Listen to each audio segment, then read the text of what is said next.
everyone and welcome. This is Dawn. I'm here with another video for you. I'll be using the Whimsy Stamp Slimline Hearts background die and their Connected Hearts frame die. So let's get started. First I'm going to die cut the heart background from red cardstock.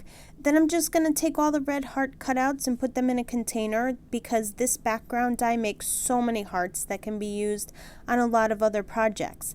Next I cut a piece of cardstock to 8 by 9 inches and scored it at 4 inches. I made this into a bigger slimline card so the heart would fit in the center of it, and I wanted a white border, but you can make it a little smaller if you want to. I just glued the heart panel to the front of the card. Next, I die cut 3 of the connected heart frames in white cardstock. I cut out 3 so that I can layer them on top of each other to give the card dimension, and then I just set the card aside for later. Then I'm going to use my MISTI to stamp a Yeti from the new Yeti for Love stamp set. I use black Copic friendly ink to stamp the image.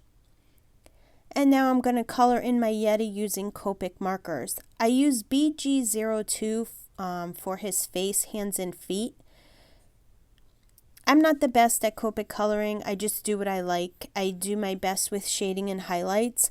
Also, I found that if you don't have a lot of colors, you can actually use one marker. And where you want it to be darker, just keep going over the same area you want darker, and it will actually give the appearance of using 2 different shades. Now, I didn't have the color blue that I really wanted for his face, hands, and feet. I actually thought the color blue was a little bit bright, so to tone it down, I put neutral gray number 0 over the blue, and this actually helped to tone it down a lot. I used the cool gray number 3 for his horns, teeth, and toenails. Next, I color in his entire body with the neutral gray number 0. This doesn't really add a lot of color to him, it just basically takes away the stark whiteness of the paper. Next, I use a red Copic marker R29 to color in the hearts.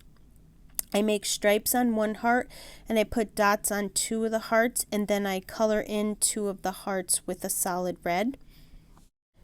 Using my scissors, I fussy cut all around the Yeti to cut him out. This is a fairly simple image to cut out. When I'm done, I take my black Copic marker, number 100, and I go around all the edges of the Yeti. This will cover up any white spots that were left from cutting out the Yeti and give the image a much cleaner look. I decided that I wanted the middle of the heart to be red, so using the connected heart frame die, I cut out a red frame.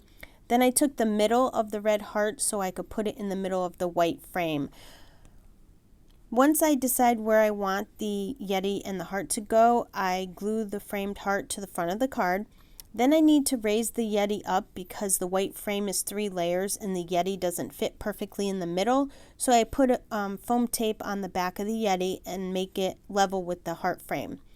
Then I glue the middle of the heart in place, and then I stick the Yeti on top of the heart.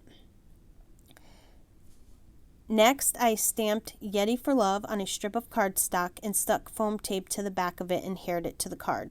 At this point, I decided that the card was missing something, so I decided to cut out the Slimline Hearts background die from white glitter cardstock. Then I went around the card and I filled in the bigger hearts with smaller hearts. By putting the smaller hearts in the middle of the bigger hearts, it actually gives a look of dimension on the card. Now, I actually recommend doing this part before you glue the connected heart frame and Yeti to the card, because I needed to put some of the hearts underneath the heart frame, and I had to try and lift it up the frame and stick the hearts under it. So it would make the process a little easier if you did it beforehand, but I didn't think of it until afterwards. Once I'm done with my hearts, I can save all the extra to use on other cards. That completes my card for today. If you liked the video, please give it a thumbs up and subscribe to my channel so you don't miss out on any upcoming videos and new product releases. Thanks for stopping by and have yourself a wonderful day.